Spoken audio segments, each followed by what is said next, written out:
अन्याय करने वाले को अपने कार्य पर पश्चाताप हो और अन्याय भुगतने वाले के मन में फिर से विश्वास जगे समाज के प्रति। इतना ही अर्थ है ना न्याय का। किंतु जिसके हृदय में धर्म नहीं होता वो न्याय को छोड़कर बैर और प्रतिशोध को अपनाता है। हिंसा के बदले प्रतिहिंसा की भावना लेकर चलता है। स्वयं भोगी हुई पीड़ा से कहीं अधिक पीड़ा देने का प्रयत्न करता है और इस मार्ग पर चलते अन्याय को भुगतने वाला स्वयं अन्याय करने लगता है।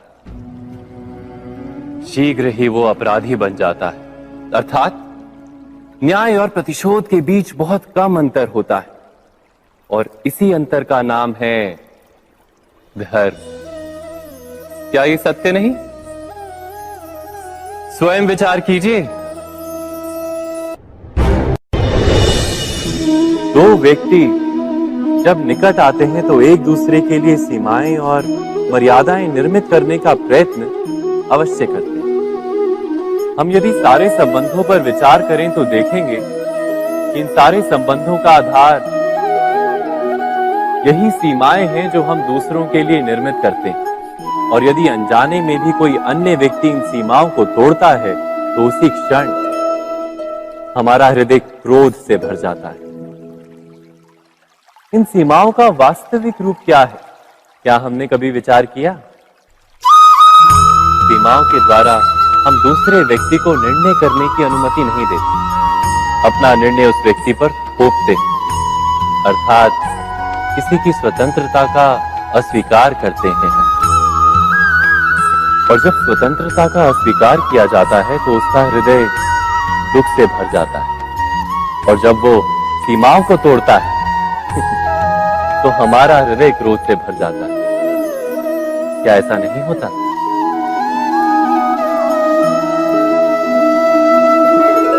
पर यदि एक दूसरे की स्वतंत्रता का सम्मान किया जाए तो किसी मर्यादाओं या सीमाओं की आवश्यकता ही नहीं होती। अर्थात जिस प्रकार स्वीकार किसी संबंध का देह है, क्या वैसे ही स्वतंत्रता किसी संबंध की आत्मा नहीं? स्वयं विचार की।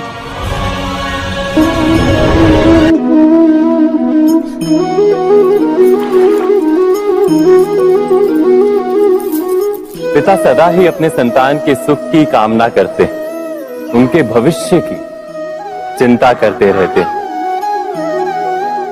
इसी कारणवश सदा ही अपने संतानों के भविष्य का मार्ग स्वयं निश्चित करने का प्रयत्न करते रहते हैं।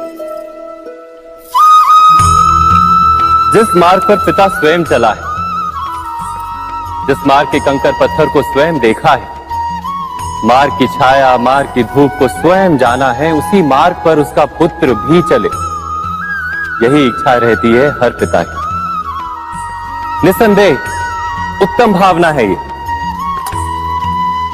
किंतु 3 प्रश्नों के ऊपर विचार करना हम भूल ही जाते हैं। कौन से प्रश्न?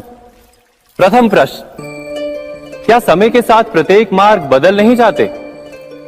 क्या समय सदा ही नई चुनौतियों को लेकर नहीं आता? तो फिर बीते हुए समय के अनुभव नई पीढ़ी को किस प्रकार लाभ दे सकते हैं? दूसरा प्रश्न, क्या प्रत्येक संतान अपने माता पिता की छवि होता है? हाँ, संतानों को संस्कार तो अवश्य माता पिता देते हैं, किंतु भीतर की क्षमता तो ईश्वर देते हैं। तो जिस मार्ग पर पिता को सफलता मिली है, विश्वास है कि उसी मार्ग पर उसकी संतानों को भी सफलता और सुख प्राप्त होगा। तीसरा प्रश्न, क्या जीवन के संघर्ष और चुनौतियां लाभकारी नहीं होती? क्या प्रत्येक नया प्रश्न एक नए उत्तर का द्वार नहीं खोलता? तो फिर संतानों को नए नए प्रश्नों, संघर्षों और चुनौतियों से दूर रखना, ये उनके लिए लाभ करना कहलाएगा या हानि पहुंचाना? अर्थात जिस प्रकार संतान के भविष्य का निर्माण करने के बदले उसके चरित्र का निर्माण करना श्रेष्ठ है, वैसे संतानों के जीवन का मार्ग निश्चित करने के बदले उन्हें नए संघर्षों के साथ जूझने के लिए मनोबल व ज्ञान देना अधिक लाभदायक नहीं होगा? सबके जीवन में ऐसा प्रसंग अवश्य आता है कि सत्य कहने का निश्चय होता है हृदय में, किंतु मुख से सत्य निकल नहीं पाता। कोई भय मन को घेर लेता है।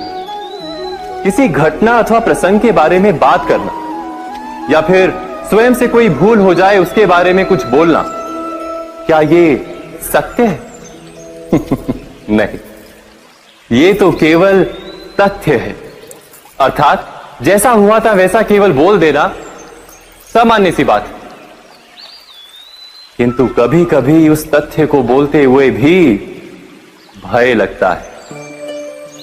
कदाचित किसी दूसरे की भावनाओं का विचार आता है मन, दूसरे को दुख होगा ये भय भी शब्दों को रोकता है। तो ये सत्य क्या है? क्या हमने कभी विचार किया है? जब भय रहते हुए भी कोई तथ्य बोलता है तो वो सत्य कहलाता है। वास्तव में सत्य कुछ और नहीं, केवल निर्भयता का दूसरा नाम है। और निर्भय होने का कोई समय नहीं होता, क्योंकि निर्भयता आत्मा का स्वभाव है। अर्थात क्या प्रत्येक क्षण सत्य बोलने का क्षण नहीं होता?